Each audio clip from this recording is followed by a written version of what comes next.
Hello दोस्तों। आज की क्लास में हम लोग यूपी डीएलएड प्रथम सेमेस्टर के शिक्षण अधिगम के सिद्धांत जो कि द्वितीय प्रश्न पत्र है के राजन सीरीज का बहुविकल्पी प्रश्न को पढ़ेंगे। बहुविकल्पी प्रश्न का ये तीसरा क्लास है। तो इसी के साथ आज आज हम लोग बहुविकल्पी प्रश्न को खत्म कर लेंगे और अगले क्लास से अति लघु उत्तरीय प्रश्न पढ़ेंगे। पिछला 3 क्लास हम लोगों ने पाठ्यक्रम और बहुविकल्पी प्रश्न को पढ़ा है। अगर आप लोगों ने नहीं देखा है तो डिस्क्रिप्शन में लिंक है, उस पर क्लिक करके आप देख सकते हैं। तो आइए आज का क्लास शुरू करते हैं। प्रश्न संख्या 100 है, किसका कथन है शिक्षण एक ऐसी प्रक्रिया है जो बच्चों की समस्त शक्तियों को विकसित करने में सहायता देती है। तो इसका ऑप्शन अ सही है, रायबर्न का ये कथन है। प्रश्न संख्या 101 है, किसका कथन है शिक्षण कौशल एक विशेष अनुदेशन क्रिया है जिसका प्रयोग अध्यापक अपनी कक्षा में करता है। तो ये ऑप्शन इसका अ सही हो जाएगा, गेज। ये गेज का कथन है। कथन वाले प्रश्न को आपको सीधे समझ के 2-3 बार पढ़िएगा, आपको तैयार हो जाएगा। इसको बार बार पढ़ना पड़ेगा, नहीं तो भूल भी जाता है। प्रश्न संख्या 102 है, किसका कथन है यह संबद्ध शिक्षण व्यवहारों का वह स्वरूप होता है जो कथा की विशिष्ट अंत प्रक्रिया परिस्थितियों को उत्पन्न करता है जो शैक्षिक उद्देश्य को प्राप्त करने में सहायक होते हैं और छात्रों को सीखने में सुगमता प्रदान करते हैं। तो इसका ऑप्शन अ सही है, डॉक्टर मैकिन्टेयर तथा वाइट। डॉक्टर मैकिन्टेयर तथा वाइट का ये कथन है। प्रश्न संख्या 103 है, किसका कथन है शिक्षण अधिगम परिस्थितियों को विचारहीनता से विचारपूर्णता तक चलाने वाली संक्रिया है। तो इसका जो सही उत्तर है अ है, विंग्स का ये कथन है, विंग्स का। प्रश्न संख्या 104 है, पर्यटन के प्रकार हैं। ऑप्शन है संक्षिप्त तथा लघु पर्यटन, ब है सामान्य पर्यटन, स है विस्तृत क्षेत्रीय पर्यटन और द है ये सभी। तो ये पर्यटन के सभी प्रकार हैं, इसलिए इसका ऑप्शन द सही हो जाएगा, ये सभी। प्रश्न संख्या 105 है, खेल विधि पर आधारित शिक्षण विधियां पद्धतियां हैं। ऑप्शन अ है किंडरगार्टन पद्धति, ब है डाल्टन पद्धति, स है मॉन्टेसरी पद्धति और द है ये सभी। तो इसका जो सही उत्तर है द हो जाएगा, ये सभी। ये सभी खेल पे आधारित पद्धतियां हैं। किंडरगार्टन पद्धति को फ्रॉवेल ने दिया था, डाल्टन पद्धति को हेलेन पार्क हस्ट ने दिया था और स जो है मॉन्टेसरी पद्धति को मारिया मॉन्टेसरी ने दिया था। ये भी आप याद रखेंगे। प्रश्न संख्या 106 है, वाद विवाद प्रविधि की खोज करता है। तो वाद विवाद प्रविधि की खोज करता है हैरी ए आवरस्ट्रीट। तो इसका सही उत्तर हो जाएगा अ, ऑप्शन अ, हैरी ए आवरस्ट्रीट। प्रश्न संख्या 107 है, थॉर्नडाइक के कितने मुख्य नियम हैं। तो थॉर्नडाइक के 3 मुख्य नियम है। हम लोग शुरू से पढ़ते आ रहे हैं, बाल विकास में भी आया था और इसमें भी आ रहा है। थॉर्नडाइक के 3 नियम होते हैं, मुख्य, तत्परता का नियम, प्रभाव का नियम और अभ्यास का नियम। तो इसलिए इसका ऑप्शन अ सही हो जाएगा। देखिए ऑप्शन ब दिया है 5, ये भी उनके नियम होते हैं, गौड़ नियम होते हैं जो कि मुख्य नहीं होते, लेकिन मुख्य नियम पूछा है तो ऑप्शन अ सही हो जाएगा। अब गौड़ नियम भी जान लीजिए क्या क्या होता है। पहला होता है बहु अनुक्रिया का सिद्धांत, दूसरा होता है मानसिक दशा का सिद्धांत, तीसरा होता है तत्व प्रबलता का नियम, चौथा साहचर्यात्मक स्थानांतरण, पांचवा होता है सादृश्य अनुक्रिया का नियम। ये 5 गौड़ नियम होते हैं। प्रश्न संख्या 108 है, थॉर्नडाइक का मुख्य नियम है। ऑप्शन है प्रभाव का नियम, ब है अभ्यास का नियम, स है तत्परता का नियम और द है ये सभी। तो ये तीनों जो थॉर्नडाइक के मुख्य नियम है, इसलिए इसका ऑप्शन द सही उत्तर हो जाएगा। प्रश्न संख्या 109 है, थॉर्नडाइक का सिद्धांत है। ऑप्शन है प्रयत्न एवं त्रुटि का सिद्धांत, ब है सूझ का सिद्धांत, स है दोनों और द है कोई नहीं। तो इसका जो ऑप्शन अ सही हो जाएगा, प्रयत्न एवं त्रुटि का सिद्धांत यही है थॉर्नडाइक का नियम। और थॉर्नडाइक ने बिल्ली पे अपना प्रयोग किया था। सूझ का सिद्धांत है ये कोहलर का सिद्धांत है। प्रश्न संख्या 110 है, थॉर्नडाइक ने अपना प्रयोग किया था। तो अभी ऊपर हम लोगों ने पढ़ा बिल्ली पे, इसका ऑप्शन अ सही हो जाएगा, बिल्ली पर। कुत्ते पर पावलोव ने अपना प्रयोग किया था। प्रश्न संख्या 111 है, प्रयत्न तथा त्रुटि का सिद्धांत दिया है। ये देखिए सभी प्रश्न थॉर्नडाइक पे ही दिया है, पीछे 3-4 प्रश्न जो है पीछे के सब थॉर्नडाइक पे दिया है, इसलिए इसका ऑप्शन बहुत सही है। प्रयत्न एवं त्रुटि का सिद्धांत थॉर्नडाइक ने दिया था। प्रश्न संख्या 112 है, गतिविधि कितने प्रकार की होती है? तो गतिविधि 3 प्रकार की होती है, ये भी थॉर्नडाइक के नियम से ही संबंधित है, इसलिए इसका ऑप्शन हो सही उत्तर है। प्रश्न संख्या 113 है, गतिविधियों के श्रेणीकरण है। ऑप्शन है शारीरिक, व है मानसिक, स है शारीरिक व मानसिक, द है ये सभी। तो इसका जो ऑप्शन द है सभी, ये सही उत्तर हो जाएगा। देखिए यहाँ पे 100 और जो आप टिक करते हैं तब भी ऑप्शन सही होगा, क्योंकि दो ही है, शारीरिक और श्रेणीकरण दो ही दिया है, शारीरिक और मानसिक, और ऑप्शन 100 में दे दिया है शारीरिक व मानसिक। लेकिन और जो ऑप्शन में द नहीं रहता सभी, तो आप 100 को टिक करते, लेकिन द दे दिया है, तीनों हो जाता है, शारीरिक और मानसिक और शारीरिक व मानसिक, तो इसलिए इसका ऑप्शन द सही उत्तर होगा। प्रश्न संख्या 114 है, भाषा की दक्षताएं हैं।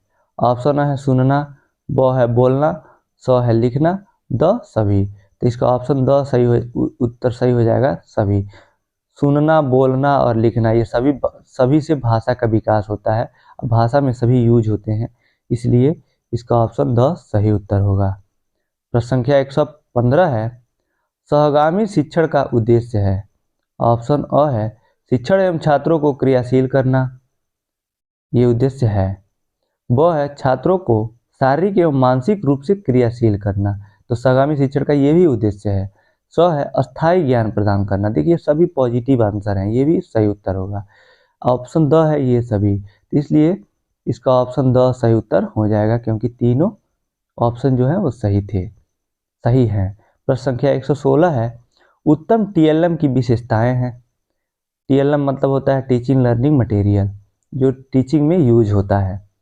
ऑप्शन है बिना लागत का होना चाहिए, सही है, उसमें लागत कम होना चाहिए, ये नहीं बहुत एक्सपेंसिव, बहुत महंगा नहीं होना चाहिए, तो ये सही है। ब है कम लागत होना चाहिए, ये भी ठीक है।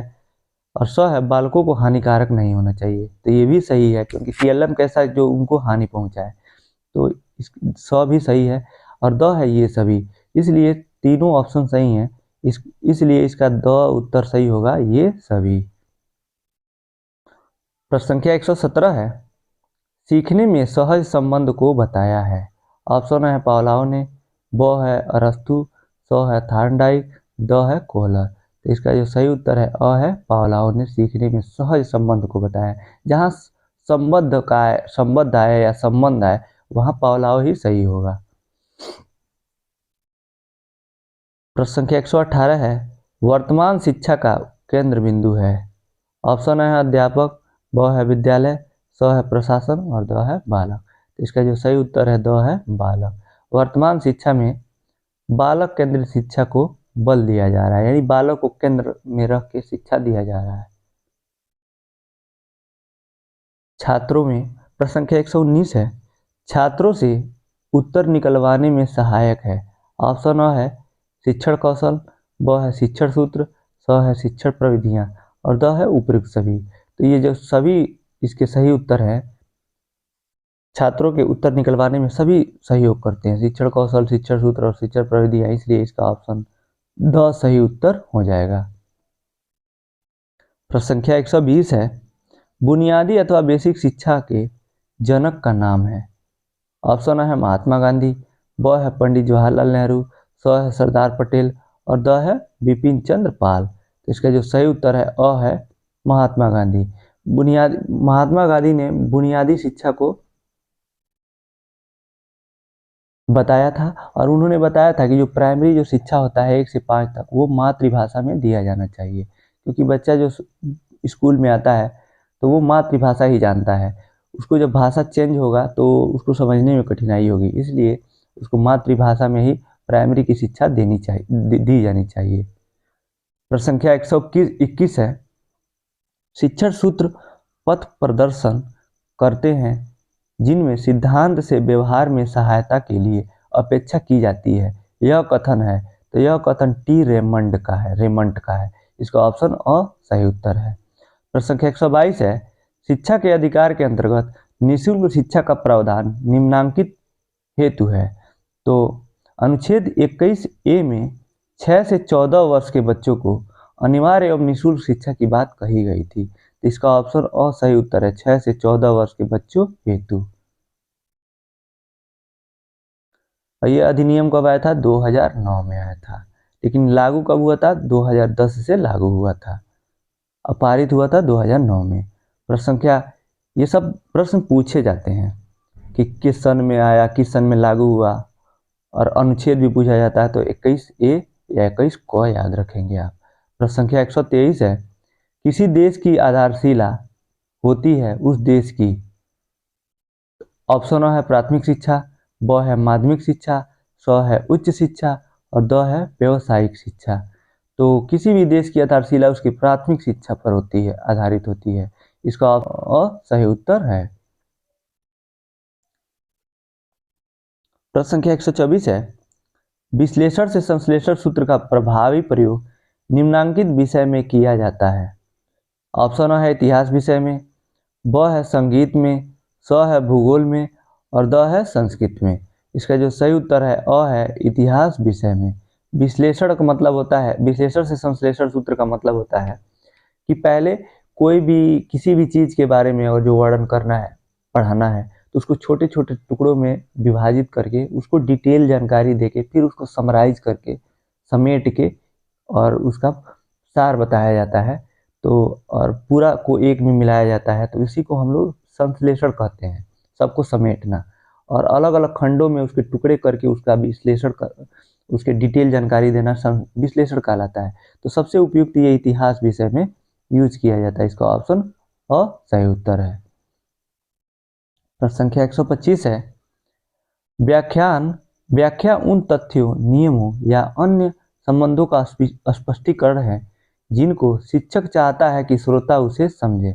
यह कथन किसका है? तो यह कथन रूसो का है। इसका ऑप्शन स सही उत्तर है। प्रश्न संख्या 126 है, क्विज, वाद विवाद एवं अंत्याक्षरी भी एक रूप होते हैं। ऑप्शन अ है प्रयोगात्मक प्रविधि के, ब है समूह चर्चा प्रविधि के, स है कार्यशाला प्रविधि के, द है कहानी कथन प्रविधि के। तो इसका जो सही उत्तर है ब है समूह चर्चा विषय के। जो क्विज होता है पूरा पूरा क्लास शामिल होता है, वाद विवाद में भी समूहों में बांट के या फिर पूरे क्लास को एक साथ विवाद में सम्मिलित किया जा सकता है। अंत्याक्षरी को भी टीमों में बांट के खिलाया जाता है, अंत्याक्षरी कराया जाता है। तो ये सभी समूह चर्चा से संबंधित है, समूह चर्चा प्रविधि है, इसलिए इसका ऑप्शन ब सही उत्तर है। प्रश्न संख्या 127 है, प्रस्तावना कौशल का संबंध छात्रों के डैश से होता है। ऑप्शन है पूर्व ज्ञान से, ब है पठोपरांत निष्कर्ष से, स है मौन वाचन से, द है इनमें से कोई नहीं। तो इसका जो सही उत्तर है अ है पूर्व ज्ञान से। प्रस्तावना कौशल में पूर्व प्रश्नोत्तर विधि का यूज करके पूर्व ज्ञान, बच्चे के पूर्व ज्ञान का पता लगाया जाता है, इसलिए इसका ऑप्शन अ सही उत्तर हो जाएगा। मौन वाचन तो व्याख्यान कौशल में बच्चा मौन रहता है, और पाठोपरांत निष्कर्ष के रूप में जो असेसमेंट लिया जाता है उसको हम लोग कहते हैं योगात्मक आकलन। प्रश्न संख्या 128 है, वर्णन प्रविधि आधारित है। ऑप्शन अ है पूर्ण से अंश की ओर, ब है ज्ञात से अज्ञात की ओर, स है अ तथा ब दोनों, या द कोई नहीं। तो इसका जो सही उत्तर है स है अ तथा ब दोनों। वर्णन प्रविधि पूर्ण से अंश की ओर भी है और ज्ञात से अज्ञात की ओर भी है। प्रश्न संख्या 129 है, सीखने में जब समस्या का समाधान अचानक आ जाता है यह सिद्धांत कहलाता है। तो इसका ऑप्शन अ है सूझ का सिद्धांत, ब है प्रयत्न एवं त्रुटि का सिद्धांत, स है दोनों और द है कोई नहीं। तो इसका जो सही उत्तर है अ है सूझ का सिद्धांत। सूझ के सिद्धांत ने कोहलर ने दिया था। कोहलर ने एक वनमानुष को पिंजरे में बंद किया और बाहर एक केले का गुच्छा रख दिया और दो छड़ी को रख दिया छोटे छोटे, जो छड़ी आपस में जुड़ सकते थे। तो देखा कि कुछ समय बाद जो वनमानुष था सुल्तान नामक, वो छड़ी को जोड़ के अचानक से उसको केले को ले लेता है। तो इससे पता लगता है कि जो सूझ होता है अचानक ही आता है, ये सीखना जो होता है अचानक आता है। तो सूझ का सिद्धांत इसी को कहते हैं। प्रयत्न एवं त्रुटि का सिद्धांत थॉर्नडाइक ने दिया था। प्रश्न संख्या 130 है, सूचना का स्रोत नहीं है। ऑप्शन अ है जनश्रुति, ब है अफवाह, स है दंत कथाएं और द है कंप्यूटर का हार्डवेयर। तो कंप्यूटर का हार्डवेयर जो होता है सूचनाएं इकट्ठा करके रखता है, उसमें संचित वो मेमोरी होता है, उसमें हम रख सकते हैं सूचनाएं। तो सूचना का स्रोत नहीं है, वो स्रोत नहीं है, उससे सूचना उसमें हम लोग कुछ भी स्टोर करके रखते हैं, इसलिए इसका ऑप्शन द सही हो जाएगा। जो जन श्रुति है मतलब किसी व्यक्ति द्वारा सुना गया, ये तो सूचना का स्रोत है। अफवाह है, ये तो सबसे तेजी से फैलता है, ये भी सूचना का स्रोत है। और जो दंत कथाएं हैं, जो खुद मुंह से कही हुई कथाएं हैं, ये भी सूचना का स्रोत है, इसलिए इसका ऑप्शन जो नहीं पूछा है, इसलिए द सही उत्तर होगा। प्रश्न संख्या 131 है, शिक्षण का उद्देश्य नहीं है। ऑप्शन अ है ज्ञानात्मक, ब है कथात्मक, स है प्रचारात्मक और द है कौशलात्मक। तो इसका जो सही उत्तर है स हो जाएगा प्रचारात्मक। ये शिक्षण का उद्देश्य नहीं है। शिक्षण का उद्देश्य है ज्ञानात्मक, कि बच्चे में ज्ञान हो। कथात्मक मतलब उसमें कहने की शक्ति आए और उसको अभिव्यक्ति आए, अभिव्यक्ति सीखे, ये कथात्मक हो जाएगा। कौशलात्मक मतलब वो जीविकोपार्जन कर सके अपना उस शिक्षण के माध्यम से। ये तीनों जो हैं उनके उद्देश्य हैं। जो प्रचारात्मक है, ये उसका उद्देश्य नहीं है। प्रश्न संख्या 132 है, सीखने के अंतर्गत अभ्यास का नियम दिया है। तो इसका ऑप्शन अ है सही हो जाएगा। थर्नडाइक ने 3 दिया था, तत्परता का नियम, प्रभाव का नियम और अभ्यास का नियम। उसी में से एक अभ्यास का नियम है, तो थर्नडाइक ने दिया था। प्रश्न संख्या 133 है, किंडरगार्टन प्रणाली शिक्षण के किस सिद्धांत पर आधारित है। ऑप्शन अ है करके सीखने के सिद्धांत पर, ब है अक्रियाशीलता के सिद्धांत पर, स है रुचि पर और द है चयन के सिद्धांत पर। तो इसका जो सही उत्तर है स है रुचि पर। रुचि पर किंडरगार्टन प्रणाली शिक्षण आधारित है। प्रश्न संख्या 134 है, प्रभावशाली संप्रेषण में भागीदारी होती है। ऑप्शन है शिक्षक और शिक्षार्थी, ब है प्रधानाचार्य एवं शिक्षक, स है शिक्षण कर्मचारी और द है इनमें से कोई नहीं। तो इसका जो सही उत्तर है अ हो जाएगा, शिक्षक और शिक्षार्थी। प्रभावशाली संप्रेषण में यही सम्मिलित रहते हैं, मतलब भाग लेते हैं। प्रश्न संख्या 135 है, शिक्षा को त्रिमुखी प्रक्रिया माना गया है, इसकी केंद्र बिंदु संख्या होती है।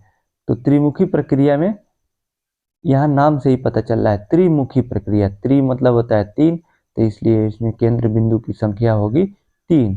इसमें होता है शिक्षक, शिक्षार्थी और पाठ्यक्रम या पठन पाठ्य वस्तु। तो यही 3 जो होते हैं त्रिमुखी प्रक्रिया में होते हैं, तो इसलिए इसका ऑप्शन सही उत्तर है। प्रश्न संख्या 136 है, शिक्षण सूत्रों के प्रयोग से शिक्षण प्रक्रिया में निम्नलिखित लाभ होता है। ऑप्शन है शिक्षण गुणवत्ता में वृद्धि, ब है सुचारू रूप से शिक्षण, स है पथ प्रदर्शन में सहायक और द है उपर्युक्त सभी। तो इसका जो सही उत्तर है द हो जाएगा, उपर्युक्त सभी।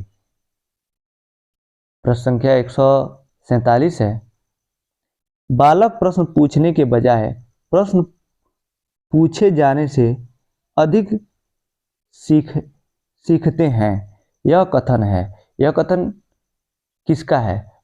देखिए थोड़ा सा कम यहाँ पे धुंधला दिखाई दे रहा है, लेकिन मैं पढ़ दे रहा हूँ। बालक प्रश्न पूछने के बजाय प्रश्न पूछे जाने से, मतलब बच्चे से ना पूछा जाए, बच्चा जब खुद पूछता है उससे अधिक सीखता है। यह कथन किसका है? यह कथन है रूसो का।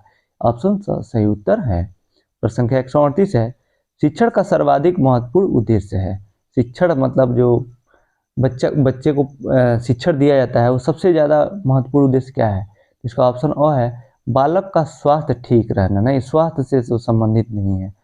वह है उपयोगी ज्ञान प्रदान कर सर्वांगीण विकास करना। ये तो सही उत्तर हो सकता है। और भी ऑप्शन देखते हैं। स है पर्यावरण की शिक्षा देना। ऐसा नहीं है कि सिर्फ सबसे उपयुक्त उद्देश्य यही है, पर्यावरण को पढ़ाने के लिए बच्चे को शिक्षित किया जाता है। द है जनसंख्या शिक्षा देना, ये भी आता है उसके अंतर्गत, लेकिन सिर्फ यही सबसे महत्वपूर्ण नहीं है। सबसे जो उपयुक्त यहाँ पे आंसर है वो है उपयोगी ज्ञान प्रदान कर सर्वांगीण विकास करना। बच्चे का सर्वांगीण ज्ञानात्मक, भावात्मक और क्रियात्मक सभी पक्षों का विकास करना, यही इसका सही उत्तर होगा ब। प्रश्न संख्या 139 है, शिक्षण पुनर्बलन की आवश्यकताओं का क्रम है, यह कथन किसका है? तो यह कथन है बीएफ स्किनर का। यह इसका सही उत्तर हो जाएगा। और 140 है प्रश्न क्या 140, कक्षा शिक्षण तब अच्छा होता है जब कक्षा के सभी छात्र ऑप्शन है शांत बैठे हों, ब है प्रश्न पूछने एवं उत्तर देने में तत्पर हों, स है अध्यापक पर ध्यान दें और द है गणवेश में हो। तो इसका जो सही उत्तर है, जो कक्षा शिक्षा को सब तब जाके सबसे अच्छा माना जाता है जब वो प्रश्न पूछे एवं उत्तर देने में तत्पर हों। जब कक्षा में सभी छात्र प्रश्न पूछे और उत्तर देने में सक्षम हो, तभी तो माना जाएगा वो कुछ सीख रहे हैं। और कुछ पूछे ही ना तो इसका मतलब वो समझ ही नहीं रहे हैं, और या तो सब कुछ और वो उसका उत्तर नहीं दे रहे हैं, इसका मतलब भी वो नहीं पढ़ रहे हैं। तो इसका जो सबसे उपयुक्त आंसर है वो है। प्रश्न संख्या 141 है, शिक्षा को सीखने में संगठन के रूप में सर्वोत्तम प्रकार से परिभाषित किया जा सकता है। यह परिभाषा किसका है? तो यह परिभाषा है जो रायबर्न का है। इसका ऑप्शन जो सही उत्तर है। प्रश्न संख्या 142 है, शिक्षण की गति आधारित होनी चाहिए। ऑप्शन है छात्रों के सीखने की गति पर, ब है परीक्षा तिथियों पर, नहीं परीक्षा से कोई मतलब नहीं है, स है कालांशों पर, यह भी इसका सही उत्तर नहीं होगा, द है अध्यापक कार्य पर, अध्यापक कार्य पर भी नहीं होगा। तो शिक्षण की जो गति है छात्रों के सीखने की गति पर आधारित होनी चाहिए, इसका ऑप्शन अ सही उत्तर है। प्रश्न संख्या 143 है, बच्चों में कदम ताल कराना, हाथ ऊपर नीचे कराना तथा दाएं बाएं मुड़ने के लिए कहना, ये गतिविधियां हैं। तो कदम ताल मतलब होता है एक साथ मार्च कराना उनको, इसी को कदम ताल कहते हैं। ये सभी कौन सी गतिविधियां हैं? तो इसका ऑप्शन है शारीरिक गतिविधियां, ब है मानसिक गतिविधियां, स है शारीरिक व मानसिक दोनों गतिविधियां, और द है न तो शारीरिक न ही मानसिक गतिविधियां। तो इसका ऑप्शन स सही है, शारीरिक व मानसिक गतिविधियां, इनमें बच्चे का दोनों का विकास होता है। प्रश्न संख्या 144 है, छात्रों का पूर्व ज्ञान जानने में कौन सा कौशल सहायक है? ऑप्शन अ है प्रस्तावना, ब है उद्दीपन परिवर्तन कौशल, स है पुनर्बलन कौशल और द है व्याख्या कौशल। तो ये प्रश्न देखिए कई बार रिपीट हो चुका है। छात्रों का पूर्व ज्ञान जो होता है वो प्रस्तावना कौशल से संबंधित है। प्रस्तावना कौशल में प्रश्नोत्तर विधि का यूज करते हुए बच्चे के पूर्व ज्ञान का पता लगाया जाता है, बच्चे का लेवल का पता लगाया जाता है, उसके बाद शिक्षण कार्य किया जाता है। प्रश्न संख्या 145 है, प्रस्तावना कौशल का प्रमुख घटक है। ऑप्शन अ है प्रश्नों की संरचना, ब है लेखन की स्पष्टता, स है उचित श्रृंखलाबद्धता और द है कथनों में तारतम्यता।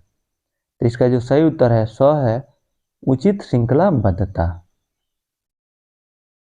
प्रश्न संख्या 146 है, प्राथमिक स्तर पर दबे समिति ने किन विषयों में अपेक्षित अधिगम स्तर का निर्धारण किया था?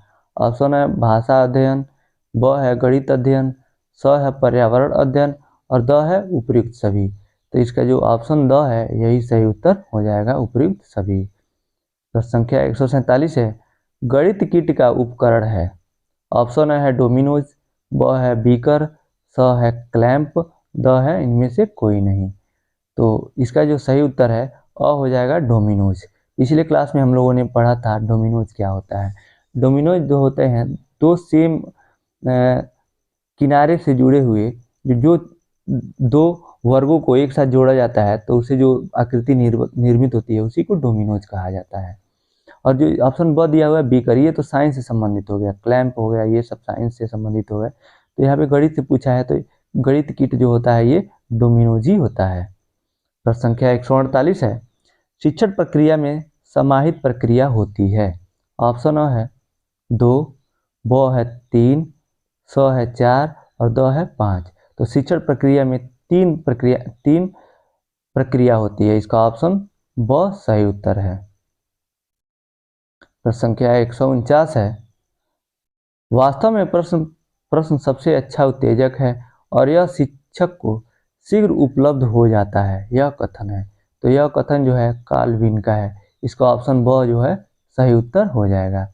इसी के साथ राजन सीरीज के शिक्षण अधिगम के सिद्धांत का ये बहुविकल्पी प्रश्न यहीं समाप्त होता है। अगली क्लास से हम लोग अति लघुत्तरी प्रश्न को पढ़ेंगे। तो आज का क्लास आपको कैसा लगा आप कमेंट बॉक्स में बताइएगा। अगर आपको अच्छा लगा तो इस वीडियो को लाइक कीजिए, अपने दोस्तों के साथ शेयर कीजिए और चैनल पे नए हैं तो चैनल को सब्सक्राइब कीजिए।